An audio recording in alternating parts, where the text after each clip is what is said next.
Hey, you guys, thanks for listening in today on the episode of Tips for Tea. I have Mr. Lane with us. Hey, Mr. Lane, how are you doing today? Hey, hello everybody. Thanks for having me. Thank you so much for being on the show. So tell us a little bit more about yourself and what you do. Yeah, so currently I have $800 million assets under management. We buy apartment complexes, about 7,000 rental properties. But I think what we're going to talk about today is really how do you get started. I started as an engineer, worked my job, and just bought little rental properties one by one by one. Started in 2009, and that's how you get out of the rat race. You stop investing in a bunch of garbage Main Street, Wall Street investments, and you buy real assets. Awesome. Yeah, so I am currently trying to get into real estate investing. So tell us like how did you get started? How can we get started on that? Is the process easy? Is it hard? Like give us more insight on it.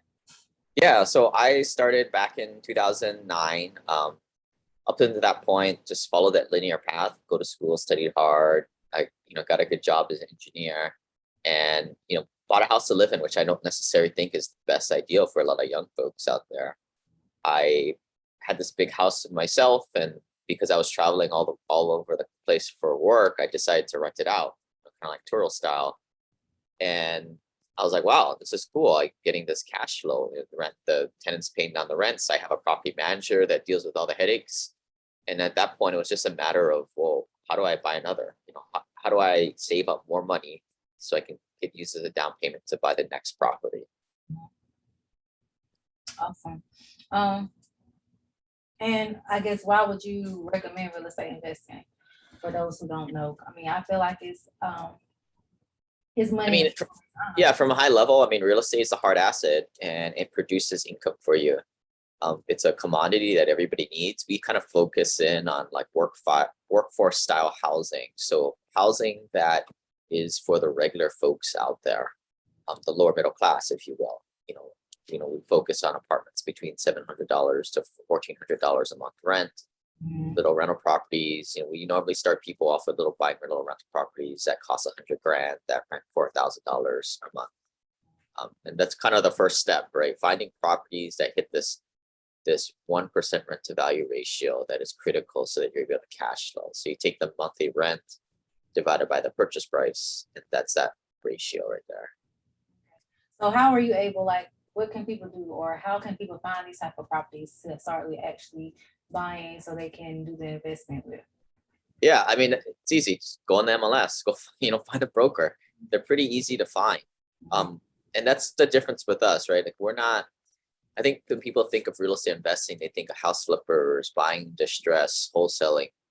You know, that's all what you do when you don't have money, right? Simple passive cash flow works with higher net worth people with good jobs, right? And good financial skills who can save up good 20% down payments, 20, 30 grand to go buy $100,000 house. And ideally, you want to be buying properties that are turnkey, ready to go without any headaches. So, a noob could do it, right? You just go and find a broker, find a property manager, and you're off and rolling. But Awesome. you need money to do it, right? Yeah. This isn't for the broke stuff. If you don't have money, you can't real estate invest. But if you don't have money, that's a money problem. So I guess I know I have two questions. Um the first one I want to ask is um I know people they choose to do, like, I know you said apartment complexes, but I know I heard a lot of people that like will do duplexes as well. Um, what would you consider those to be a good investment property? Because I know they have more than one unit in them, but Yeah, I mean, we recommend people start off with a single family home. The reason behind that is, the most people we work with have good high paying jobs. What they're likely to do is go buy a bunch of single family homes.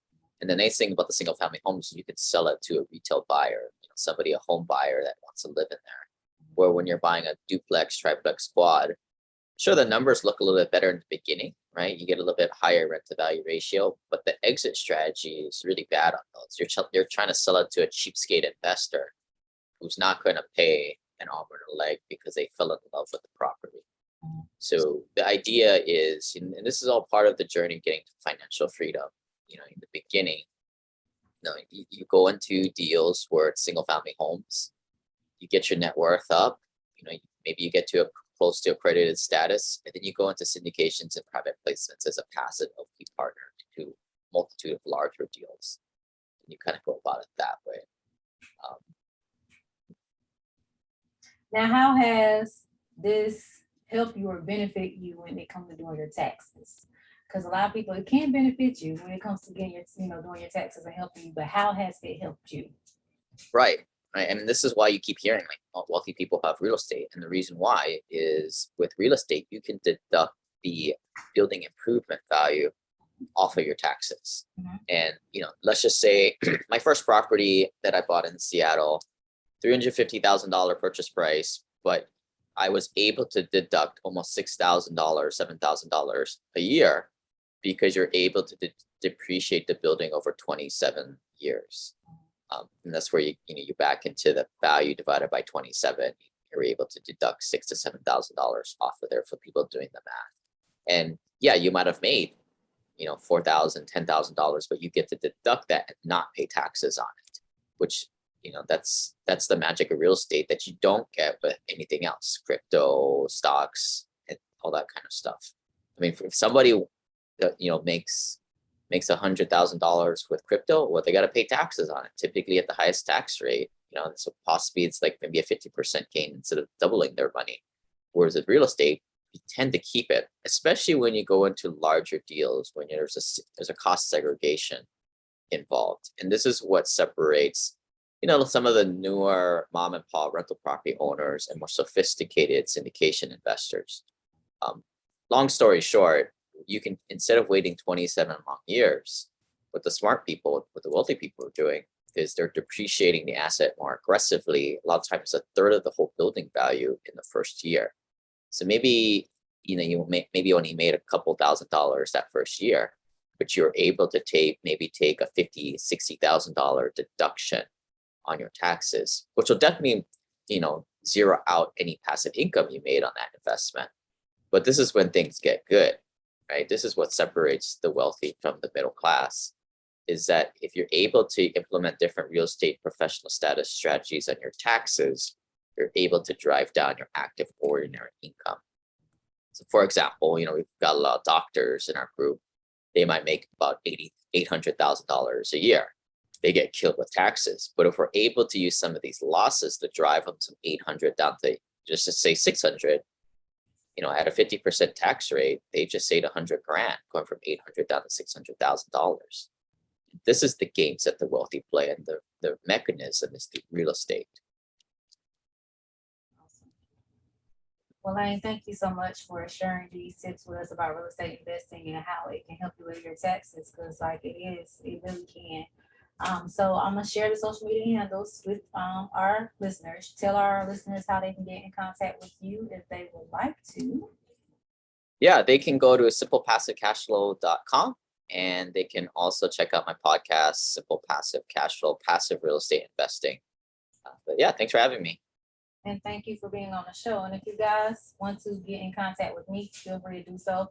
My number is 910-317-0396. You can shoot me an email at contact@mjfinancial.biz. You can schedule this episode, schedule an appointment, sorry guys, on my website, www.mjfinancial.biz. You can find this episode on Anchor, and you can also find the playback for this video on the YouTube channel as well. So thank you once again, Lane, for being on the show today. I highly appreciate you. All right. Thanks. And all right, you guys, we will be see you on the next episode of Tips with T.